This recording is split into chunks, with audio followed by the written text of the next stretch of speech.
Hi there, my name is Eddie Bowley, aka Edache. I am a writer, voice actor. I generally do stuff on YouTube, and that's me. What are the three things you value most in life? Three things I value the most. Um, I think one's got to be laughter. I think a lot of what I do centers around making people laugh, making myself laugh. That's not necessarily a healthy thing. Like I have spoken to a therapist in the past who has alluded to the fact that I do crave or indeed require validation from others in order to get happiness, which is like maybe laughter isn't quite appropriate, but like it is still the case. Everything I do has only ever been to please entertain, inform, just make people laugh. That's been my whole thing. Uh I guess I mean I'm gonna be cheeky. Can I have friends and family as one thing, or do I have to make them Yeah, separate things? sure. Like connections is one thing. Yeah, human connection. People done what I know. Uh, a nice broad spectrum there. Yeah, because there's I guess as well, you're defined by the people you know, the people you socialize with, and the things you do. And it's because I got a little boy, and like it's weird. Like the children are weird. What are they? I still don't know. Because I mean, for example, like I'm married as well, and my wife, my wife, for a reference. Oh my god. I was waiting for it. I was like, is there gonna be a reference? And there had to be. There Okay. has to be. Um, so the love I have for my wife is conditional. It's based on trust and respect and so on and so forth. But my love for my son is unconditional. And up until he was born, I never felt that way about someone before. So I think that's probably got to be the second most important thing in my life is that kind of my love for him, but also love for everyone else. It's not a competition. Yeah.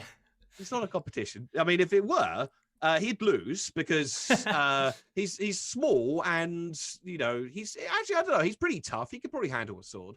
Um, the What sort of first thing, competition are you running? What? blood sport. It's all or Ah. nothing.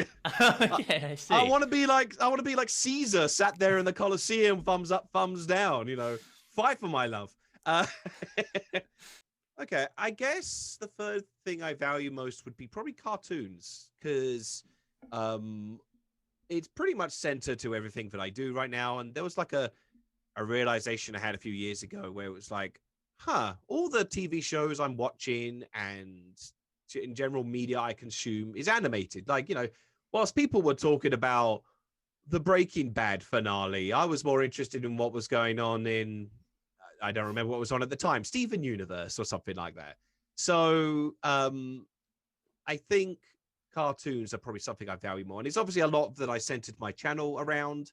And in general, it's all, I'm always happy to unwind with a cartoon show. And that may sound childish, I guess, but like there's obviously, I think you're fully aware as well, there's like just a plethora of, wonderfully animated shows out there, different age ranges, different styles. Um, and so I guess that's the third thing I value, since again, I've based a lot of my personality around that. So sure, let's go with that. That sounds underwhelming though. Who said that being childish was a bad thing? Like I do a lot of childish stuff. Like I love Lego, and I'm like, that's fucking sick. I don't like. I think the concept of being an adult was created by a lot of people who were told what not to like by their parents when they were kids. So It's true. I don't really like I like childish things because childish things are usually just things that are innocent and things that don't have any more subtext than you need them to. And I like that. I think that for me that I I guess to me, childish is more like, I guess it is the more perceived thing. So stuff like cartoons, I think are perceived as childish, and to me, it's more like, for the most cases, they're just families, which just means kids can watch it, but it's not like for kids. Like you could say like something like Shrek. that Shrek is for kids. But like they obviously put in a lot of adult jokes in there, so it's clearly not just for kids. And I guess as well, I'm approaching 40, and there's almost something insidiously creepy about a 40-year-old man who still watches cartoons. It's like I feel like somebody's at some point I ought to be like, okay, no, I'm done with the cartoons now. I'm going to watch my grown-up programs, stuff about antiques and people moving houses and dance shows. Like, I don't know, that at some point I feel like something's meant to turn on in my brain and be like, okay, this is the stuff I'm interested in. But it never seemed to switch off from the kid mode. And I'm like, oh, okay. I'm a fucking man child then. I think that's fucking rad, because the majority of the people that do all the cool stuff that I like still, like, they engage in anime, they engage in, like, a lot of the shows that I like. I had a person on the show who, Jason Waite, he created Starship Goldfish, and yes. it was Sam Sweetmilk originally, and like we have chatted subsequently about like animation and cartoons are just sick as hell. I don't know how else to put it, but I like them. And there wasn't something that I did before the pandemic. Like, I watched my first anime during this pandemic. The first ever anime I watched was Neon Genesis Evangelion, which probably wasn't the best starting one. It was better than my first anime. My first anime was Kill la Kill, that's like going in the deep end of a swimming pool for your first swimming lesson. I'm currently watching Kill la Kill with a couple of friends of mine, and I'm getting like, I have a friend who's like, there's subtext here, I swear. And I'm like, yeah, I know. But yeah, question 3 is, tell me a memory that shaped you. Christ. I live for the fear. See the fear that just got you. That's why I created this show. Fuck. A memory that shaped me. Like, a lot. When I try to just think back to my childhood, the only stuff I can come up with is like unremarkable stuff. Like that one time I swallowed a fly whilst riding my bike. Like, that's a funny story, but it's not one that shaped me. Okay. So when I was growing up, so what most kids, when they learn to speak and read and write, that kind of kicks in around 2, 3, 4 years old. Usually by 5, they've started school, so they've already got the basics down, and it's from that point they springboard into the proper education curriculum stuff. But for me, I got to 5 and I still wasn't even quite at the talking stage. I'd be mostly verbally, the odd word here or there, but like not to the stage a kid my age should be. I was taken to various doctors. One thought that I may be deaf. One thought that I may have had autistic tendencies. And this was all based on this test where they would like set me up with some toys, and I would play with the toys, and then behind me they would ring a bell, and kids are meant to turn around at the source of the sound and go, "Ooh, what's that?" But I didn't. I was focused on the toys. And to be honest, I still do that today. I could be like so transfixed in the show, my wife who could be sat next to me is like, Eddie, the baby's on fire. And I'll be like, ooh, the thing that I'm focused on is more interesting right now. So none of that really checked out, but I was taken to a school that had a special speech therapy where they had more.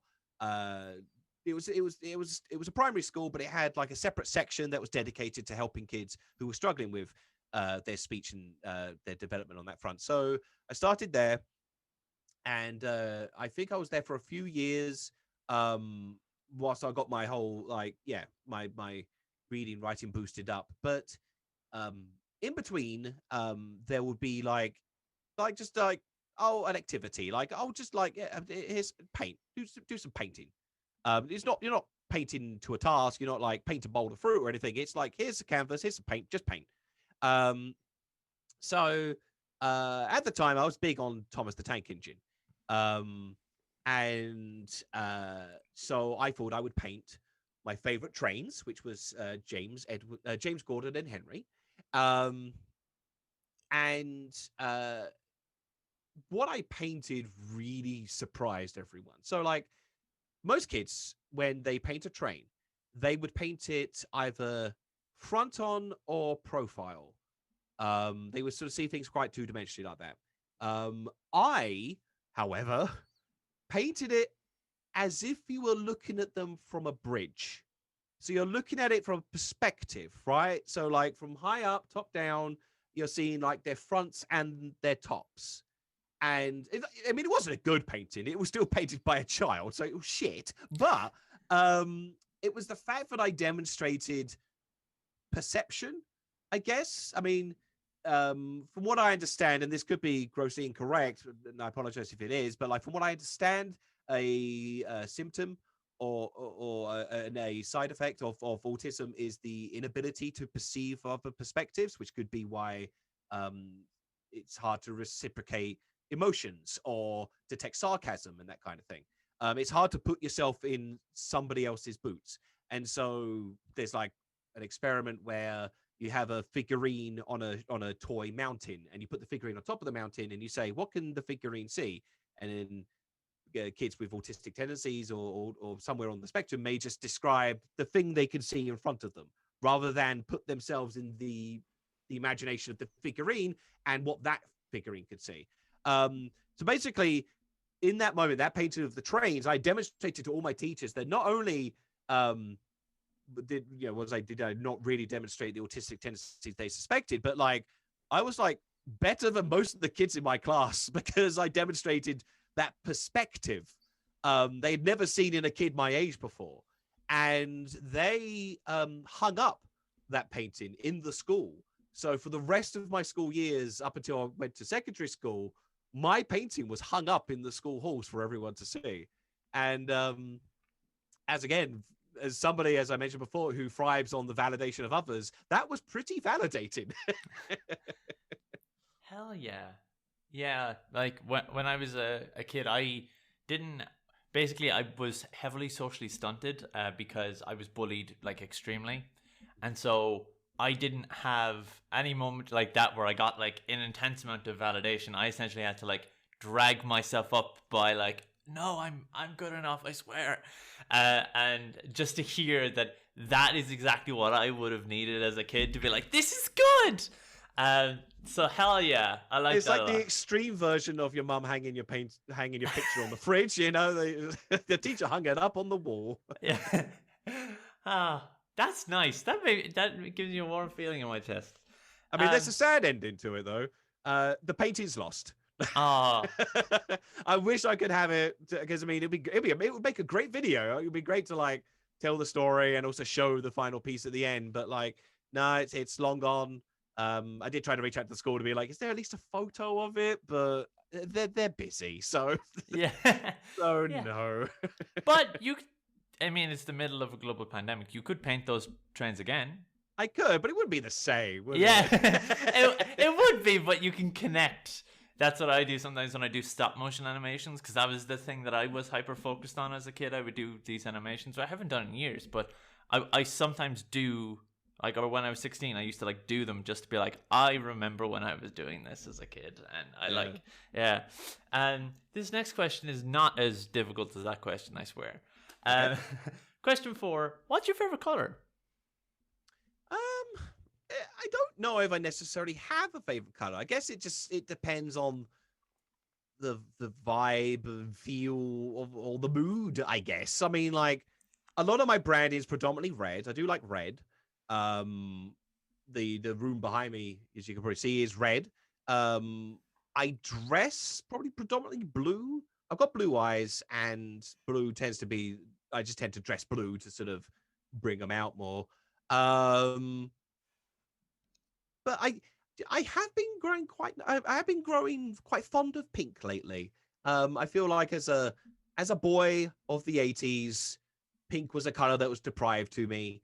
And now that I'm well into my 30s, I'm like rediscovering pink, and like I've got more and more pink clothes.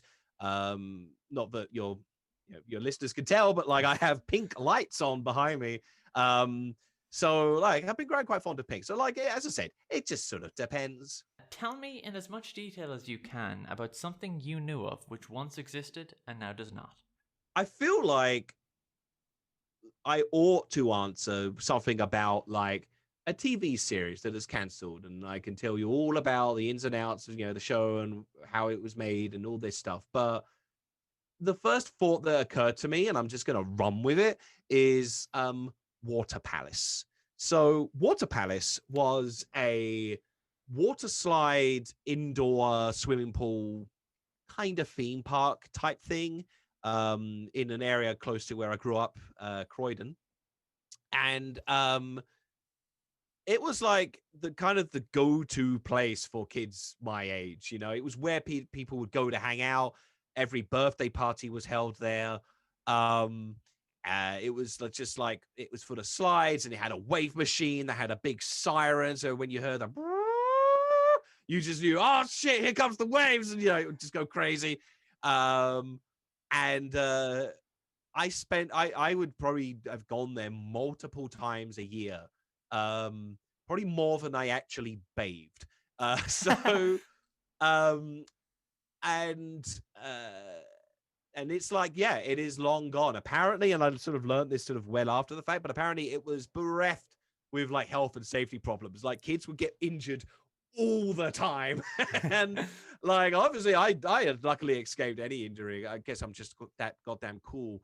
But like I mean, in retrospect I did think like actually yeah, maybe that was a really dodgy theme park, because there's like one of the water slides is like, and I feel like when they constructed these water slides someone fucked up, because like I feel like, so the water slides are like plastic tubes, and they are made in like two halves, right? And then they seal the two halves together, and that makes the tube.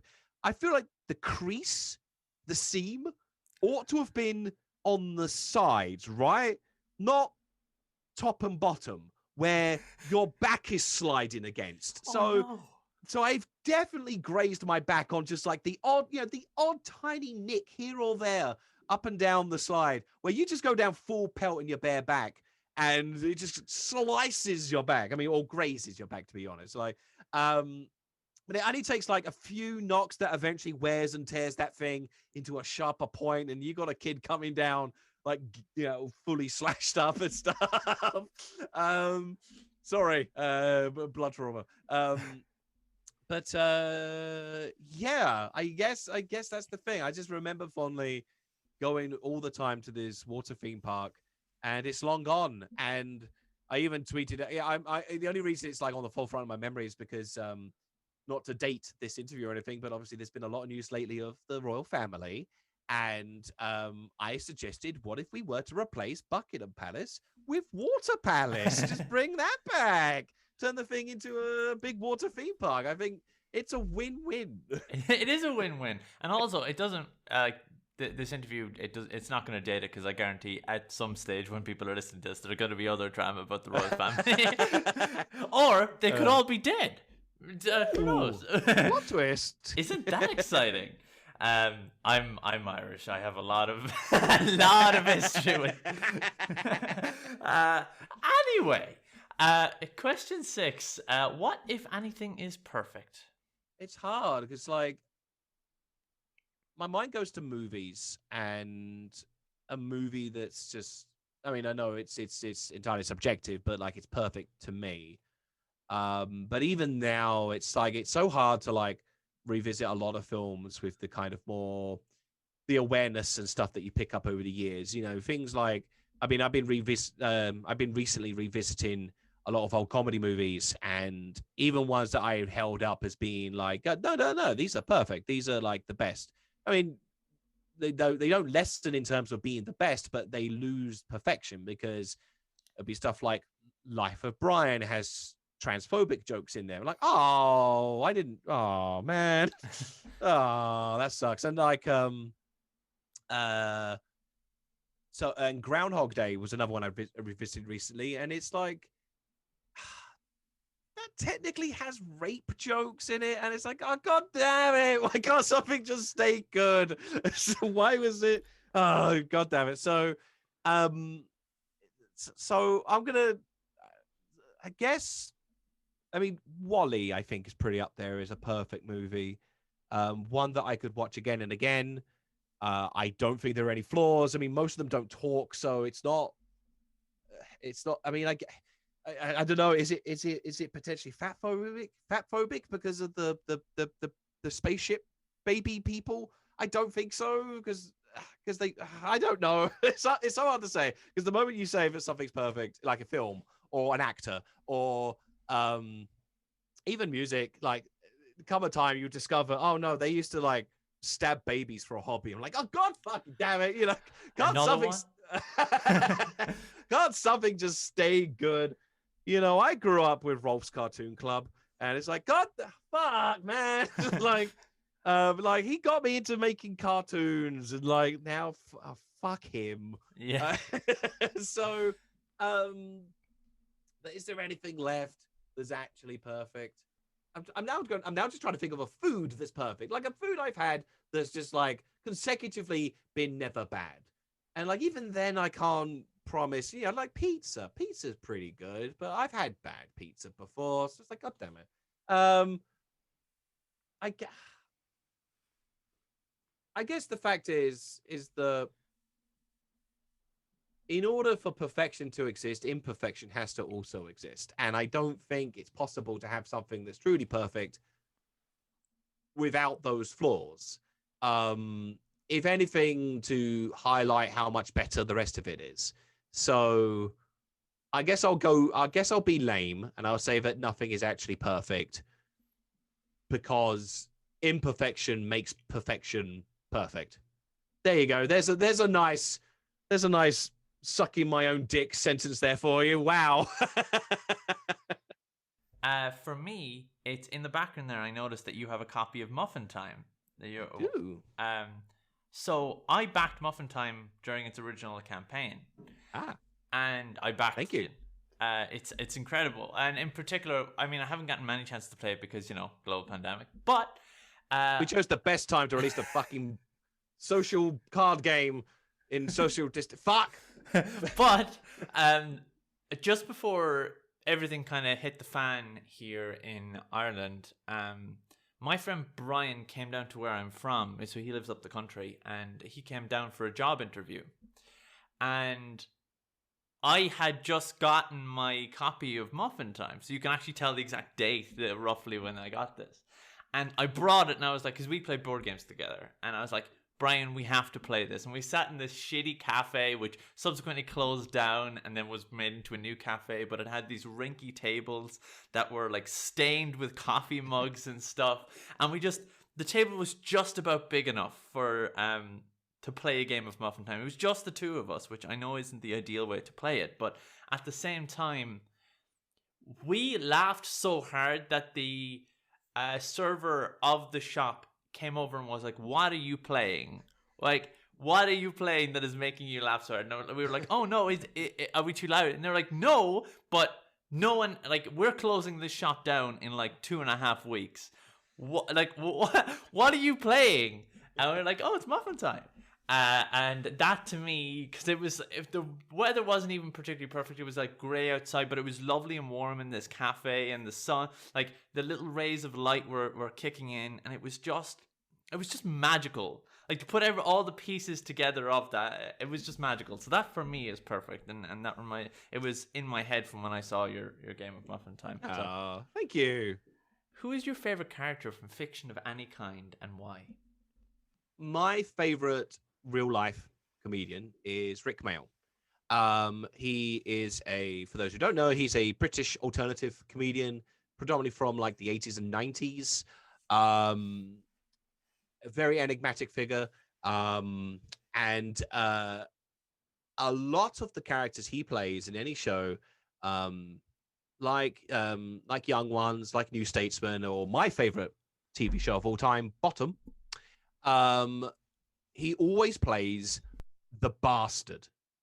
And I find that character, that style of character to be, I'm always drawn to the bastard. Sometimes they could be the brilliant bastard, like someone like House, for example, who is like cruel and mean, but like is a genius at the same time.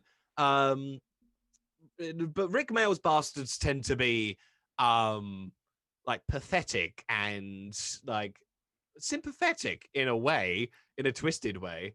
Um, and I'm so drawn to the bastard. I think it may be maybe part of me who feels like I've always grown up to be quite the goody two shoes. Like I did well at school. I never like shirked my homework or missed a lesson or anything like that. You know, I was a well behaved kid, a square, and I always felt like it was, you know, partly it was like, no, this is the done thing. This is the dutiful thing. I am doing the thing I meant to do, rather than like, I don't know, live a bit more. There's probably more experiences that my friends may have had, you know, missing a lesson here, or you know, just generally being naughty. I don't know. There's a lot more.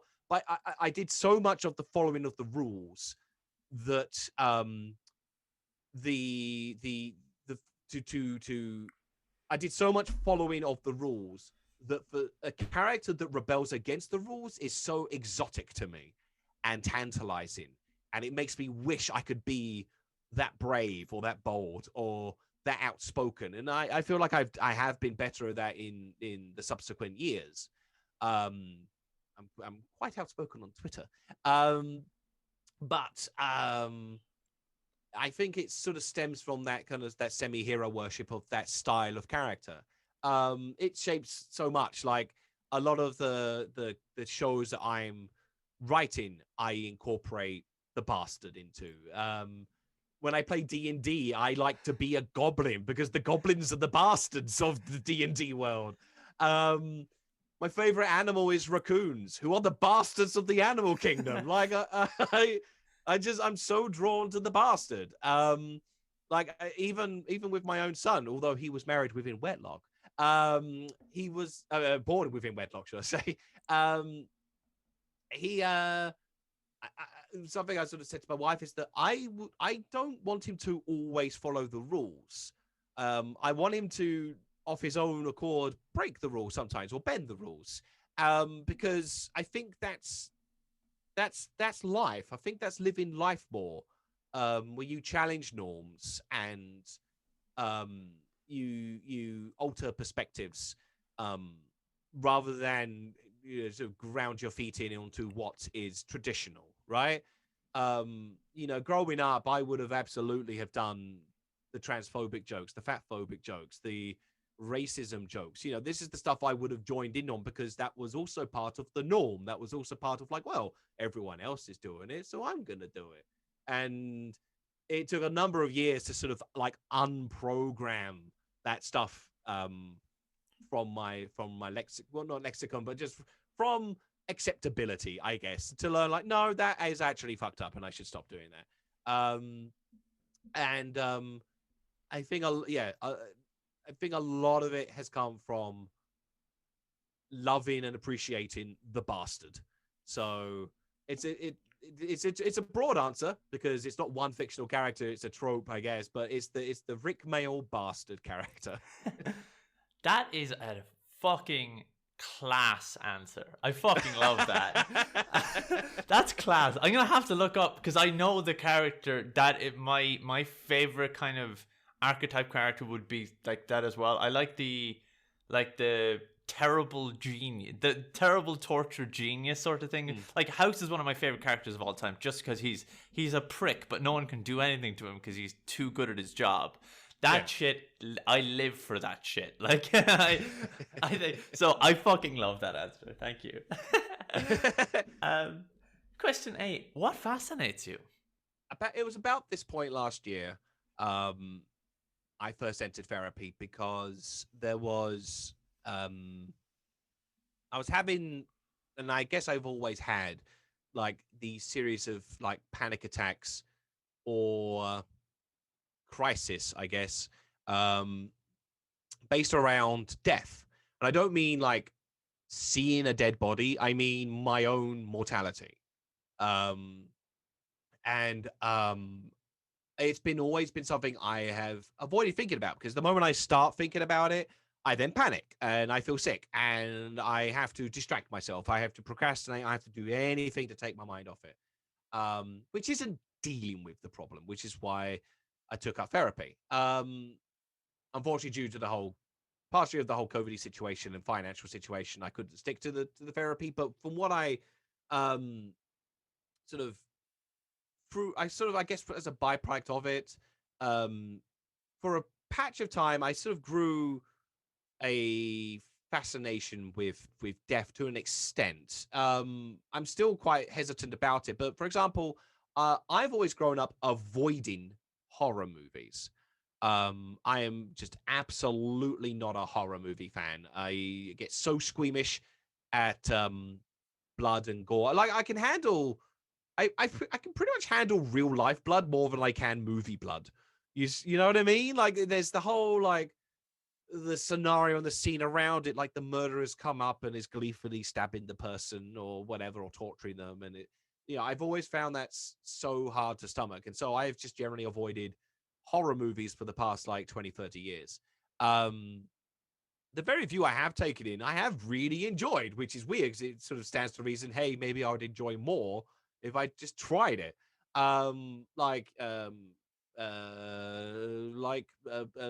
Halloween or Blair Witch Project or Psycho. Well, not really Psycho, but that sort of horror where it's there's something more palatable about it because it doesn't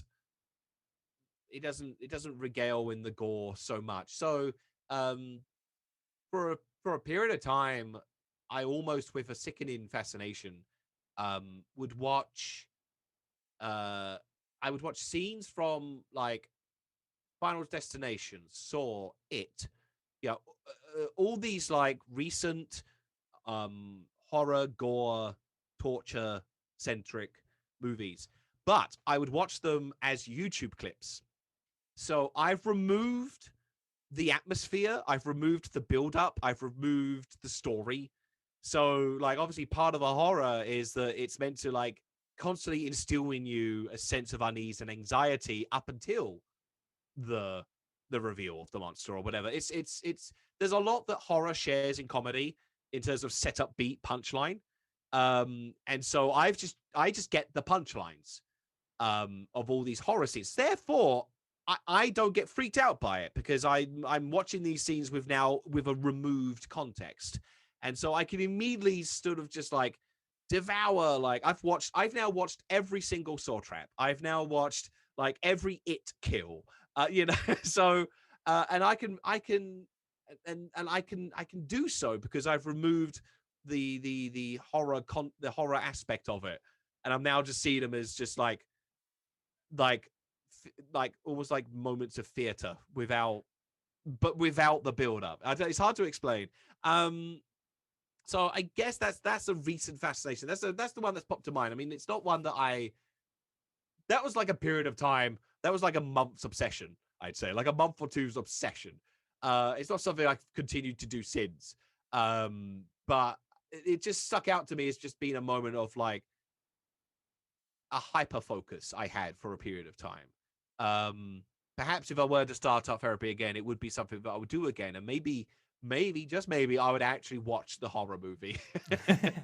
Maybe that the whole thing was designed around. Yeah. Yeah. As a person who appreciates movies and stories, and as I said, it shares a lot with comedy, so I ought to appreciate the other aspect of it. But one day I'll be brave. Yeah, I guess that's really it. I mean, like the only other like fascination I'm trying to think of a fascination I have that's outside of movies. That's just like very specific. The only other thing I can think of is like, I mean, it's a bit gross, but like pimples and spots. Like, I know a lot of people who have that fascination. Good. Like Dr. Pimple Popper. There's like, oh, I'm gonna just lose hours of my life to just like, oh, okay, I'm just gonna start watching Pimple Popper videos. And it's gross, but it's so fascinating. That's actually been an answer on this show before. For me, I get very squeamish around like blood and like pus and all that stuff. So I can't do it.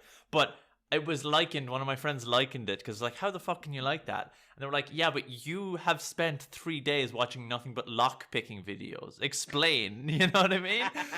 It's not that different. It's a mechanism, and the mechanism gets unlatched, and that's it. I'm like, Yeah.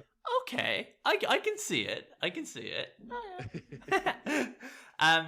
It's interesting that you answered that question the way you did, because one of my latter questions was, how do you feel about death? Now, don't worry, I have contingencies in place of people answer questions beforehand. But yeah, that's fascinating for me.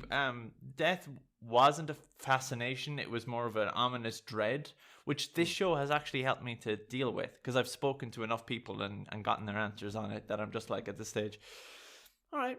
Yeah, I mean, it's still there. I feel like it is still there as an ominous dread, because like I'm an atheist, so I don't believe in an afterlife. So, and the notion of the infinite nothingness just like freaks me the fuck out. I try to like weaponize it. I try to like turn it towards like, well, in which case, do something. Carpe diem, like live the day, go do a thing. Don't put off the thing, do the thing. I don't always follow through because I'm a piece of shit, but I believe the term is like, human. oh yeah, human. But yeah. Question 9: what piece of media should everyone consume? God, I know there's been like so many movies that like I've cried at, and it's like, oh, this is such an important movie, and you know, people should see it. But like, I'm really struggling to think of any one of those movies. Like, you know, like Zootropolis, for example, because that vaguely talks about racism, but in a kind of clunky way. But like they tried, and it's like, well, I mean, no, not really. That's not my answer. But I feel like there ought to be an important movie. I'm just trying to think of what movies have ever been made. Like I can't think of a single fucking one. Like I mean, a lot of my focus has been lately on spoof movies. So like a lot of my answers keep centering around like something like Airplane, which is such a deconstruction of movies in such a wonderful way that but that's only really applicable if you're like not even a film buff, but like you've seen enough movies to then get the subversions that they're doing. So it's not really the right answer. I guess for the benefit of an answer, since I'm really struggling here, I think a safe bet is something like Steven Universe. The fact that they have managed to make I mean, it's the magical, was it the magical pixie girl, but it's a boy instead, and like a powerful female driven show, um, and it sort of quite delicately manages to wrangle subjects like loss and identity and anxiety and stress, um, in such ways that like other cartoon shows before or even after really have managed to sort of like handle in such the right way. And like Steven Universe in a way is such an interesting, just the fact that like at some point Rebecca Sugar would have turned to Cartoon Network and been like, hey, so I got a show. It's about aliens who are actually rocks, and they had a war at one point, but they don't anymore. And now they fight the occasional monster with a small boy who's kind of half alien. And just at some point, Cartoon went, yep, that sounds good. We'll go ahead. We'll make 5 seasons of it and a movie. And it's like, what a hard sell that was, because it's got such a dense lore-packed show. And like during the sort of the heyday of it, it was like my friends and I would be swapping theories and like trying to guess what was going to happen next and what this thing meant. And we were always wrong. But there was just that that shared moment we had watching these shows and crying along and stuff like that. Yeah, it's those sort of shows only ever come once in a while. I think recently it's been like WandaVision, for example, that show that everyone has been watching together. And then you share theories and stuff like that. But although I don't think it quite has the same impact, I think the Steven Universe had before. It was like Gravity Falls and stuff like that. So yeah, I guess Steven Universe, because it's still, although the story has been told, I think it still has a lot of lessons that curveball from a lot of the status quo when it comes to magical kids shows. You know, it's not this awesome let's fight the monster. You know, the very fact that Stephen is given a shield instead of a sword, like it shows he's not an attacker. He's there to try to make peace, and in most cases he solves the situation by just talking to the thing rather than trying to kill it. And so I think that's a show I would have appreciated growing up. So I guess I'll go with that. If you could name a hot sauce, what would you call it and why? If I could name a hot sauce, Yeah. I guess I would call it instant regret. How hot would it be? Not like ghost pepper hot, but like, you know, like a notch or two down. Like, you know, it's pretty damn hot, somewhere above piri piri. Question 13. Did you ever have an epiphany? If so, what was it about? I think the last genuine epiphany I've had was, and it's going to be lame because I'm going to be like promoting my own video off the back of it because it was part of researching a video. I did a video last year looking into what happened to Goofy's wife. So in the 90s, there was a show called Goof Troop where Goofy had a son. The son has largely been like taken out of the Disney continuity, kind of, although I think they're going to probably bring him back eventually. But either way, like for a while, that was the thing. It was like Goofy father has a son. But you never saw the wife. And so I did this big deep dive into like the history and the lore of Goofy building up to Goof Troop and like what happened to the mother of his son, whether he married or not, whether she died at birth or died shortly after, whatever. Like, you know, is there any clue? And there is none. You know, I watched every episode of Goof Troop. I think there was something like 56 episodes. I watched every single one and the movies. And like we picked out like whatever clues and hints we could towards the heritage and stuff. But like ultimately it's a lot of like to sort of address this in the video. It seems more just generally Disney are avoiding backstory, so they just don't mention it. But in doing so, they've now implied a different one, like the fact that she's probably dead or something. So I was like really racking my brains. It's just like, if I'm going to make this a video, I need to give it some kind of conclusion. I don't like making videos that are like, you know, here's a fan theory, here's a mystery, here's all the how all the clues kind of semi connect to that premise, and not give like an actual answer, or at least like more of a genuine evidence based answer.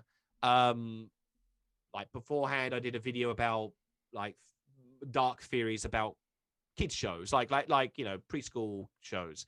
But every time I brought up a theory, I would then follow it up with, okay, but here's what the actual creators say on the subject. So I don't just leave it entirely to fan theory because I can't stand that. But I was at this point in the video where it's like I really only have fan theory. I have nothing more groundwork.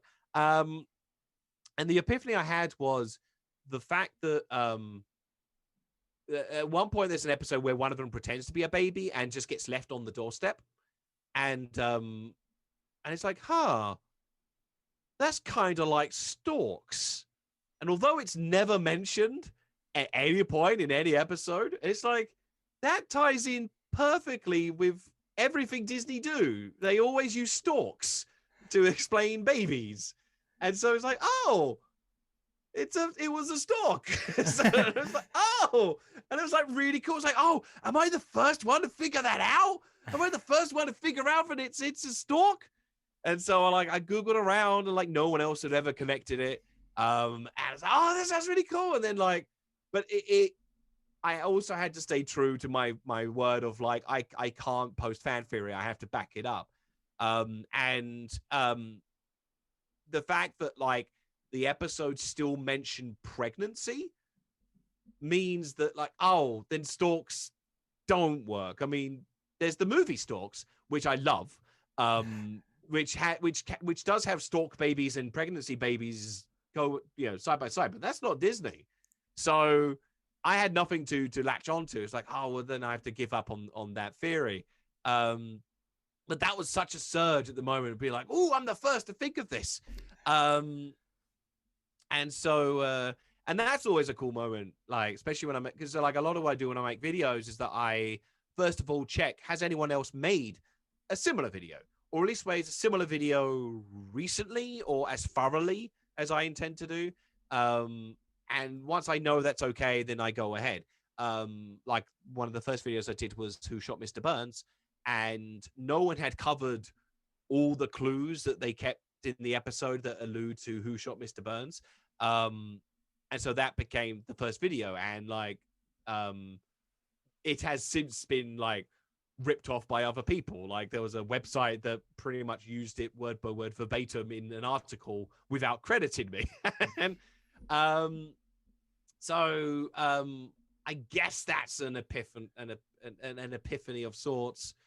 The only other kind I've had really has just been like an ongoing like day-to-day kind of thing with my son. He's slowly learning to speak, and so there's a lot of times where it's like, oh, that's what he means, like when he says something in his own kind of like kid language, and you're like, oh, he wants a milk, he's asking for a milk, and stuff like that. So there's the odd little moment like that. But I don't think I've quite had a big, oh my God, moments in, for something that I figured out, quite like the Stork's goofy moment. What is the most valuable thing you've ever learned? So when my wife and I were first dating, again, to remind you, I grew up a goody two shoes. So doing naughty stuff with girls, no, naughty, you don't do that. Wait till you're married. No, that was never a thing. But like in general, like I was a virgin up until the age of 21. And I don't know, I just never knew how to talk or treat a girl like a human, It's like I guess it's part again of that kind of like 80s era programming that like I guess it's not really a program that ever goes away, but like the one of like romantic partners are accomplishments, they're goals. They're not really people, don't worry about that part. If you like them, then great, but like that's not really the aim of the game here. Like I remember like bumping into an old friend who I hadn't seen in years in a pub, and I was like, oh, hey, how's it going? And he goes, oh, fucking as many girls as I can, that same old. I'm like, oh, okay. like, oh, it's just a quantity thing to you. It's just a numbers game. I was a dumb 21-year-old, and I just met my wife for the first time, and we'd hang out, we'd go out, we'd do stuff, whatever. But she had more of a history. I mean, obviously I had none, but she had more of a history. And a part of me had, obviously I've never dealt with this sort of thing before, but a part of me was always like, how could I compete with this stuff? Some of the things that she got up to during her like university days, it's like, I've done nothing like that. I'm like so inexperienced. And it's like, how can I compete with that kind of history? I just can't. I could never live up to that. And of all things, we were watching Chasing Amy by Kevin Smith. And it's a fine film. I wouldn't even class it as my favorite film. I don't think I've even watched it again since the first time we watched it. But the character goes through the similar sort of thing where he has trouble accepting his partner's sexual history. And what's sort of made clear in the movie is just the fact that like it basically, it doesn't fucking matter what history they had. They chose you. It's like if they wanted the history, they'd still be there, but they're not. And in fact, it should even be a compliment because it would be like, out of all this stuff, out of all the things, out of all the available options, she's chosen you. She's chosen you to go out with. And I was like, oh, okay. And I immediately got over it. I immediately got over all my hangouts and be like, oh, that makes so much fucking sense. Okay. Tell me about something you learned recently that amused you. I got a beard, and so I'm learning things all the time, like the feeling of getting my beard caught in a coat zip. Um, so it's a new feeling, or like the feeling of a small boy who wants your attention, grabbing it and pulling it, so he can have your undivided attention.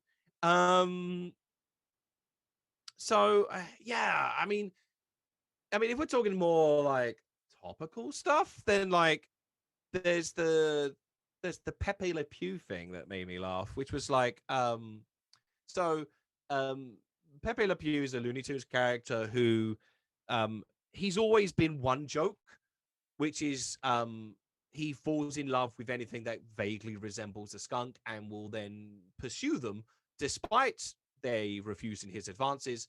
Um and that's the whole thing. And the whole thing becomes a chase. I mean, like every Looney Tunes character ultimately boils down to a conflict and a chase. That's basically the formula they've always operated on, but this one is on a romantic angle. So it is a horny skunk wants to fuck that cat. Um and that obviously has greater different connotations.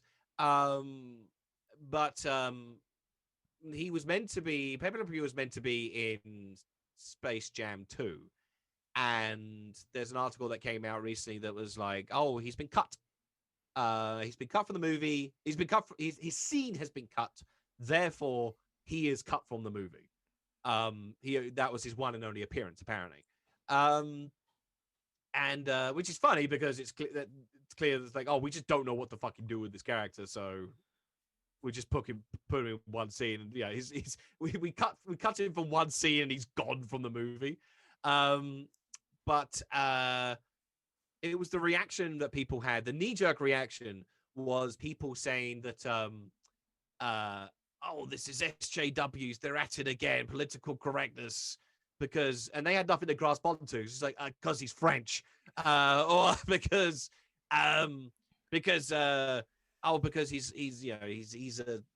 they're upset because he's always chasing after women. He's a sex pest. And now they've cut him from the movie. Boo. And like, unlike those people, I actually read the article, which actually said that the scene that he was going to be in was going to be that he was like a barman, and there was some actress there who he kisses on the arm, and she refuses the advance, slaps him, and so he spins and spins, and then like Bugs Bunny comes in or whatever, and is like, "Hey, Pepe Le Pew, we talked about this. You got to learn consent." And it's like, oh, the scene was literally addressing his whole like rapey vibe. And that got cut. So all the people who were like defending Pepe Le Pew were like ironically wanting to put in the scene where he's called out back in. So that was silly. So yeah. If you were on a starship, what position would you hold? Something else that actually oddly came up in therapy is the fact that, like, along with like the kind of the validation for others, that I sort of never value, I don't value myself above anyone else. And I don't mean to say like big-headed, I'm more important than you, but like I'm the sort of person who's always last into the lifeboats, if you see what I mean. Like, I always put a lot of my problems aside in favor of others, and there's another really grossly unhealthy aspect of me that I'm struggling to shake off. So had you asked me this like a year ago, I would have definitely have said something like, "Oh, I don't know, I'd just be an ensign. I would just, I'd be a follower, not the captain. I wouldn't, I just follow." But I've been like trying to, become more emboldened and like more sure in what I want to do. So, Although I still don't want to be the captain. That's a lot of responsibility. So I guess I'd be something like, I'm not really a driver. It'd be cool to drive the ship. It was swishy swoosh through the stars, but like, I'm not really that either. So, I mean, I guess whatever position it would be where I'd get to fuck around in the holodecks, like whatever position that is, whether it's a maintenance officer, whether it's like a designer, or if it's just the guy who has to like, it's a joke from Lower Decks, but like the guy who has to clean up afterwards from what all the other people use the holodecks for. So yeah, the holodeck has always fascinated me as a Star Trek-y thing. So yeah, I guess that whatever position that is. If you could give just one piece of advice, what would that be? I don't know if I've really happy, satisfactory, this is a good punchy ending kind of an answer, but like obviously a lot of like moral lesson type stuff has come up with my son. My wife and I would discuss about the appropriate way to raise him. You know, I'm atheist, my wife is Christian. So you know, how would we talk to our son about religion when we differ? I'm straight, my wife is bisexual, so where would we talk about sexuality, or gender, or identity, or you know, all this stuff? So like, there's a lot of complicated stuff to come. But in terms of just, I guess, like general moral, like a motto to live by, I guess something I've always tried to live by is that you're free to do whatever you want as long as it doesn't hurt or oppress anyone. And that's it. No one is stopping you from doing the things as long as you don't do those two. And that's something I've just generally lived with. I've hoped it's made me sort of more aware. I mean, I still very often put my foot in it, but like, I feel like people know me now that it's not from like an insidious place. It's like from a he's learning kind of way, you know. I will still occasionally slip up on pronouns if there's been a change from a person I knew, you know, beforehand. But you know, I think that person also knows that I'm trying. Like, I'm not doing it on purpose. Like,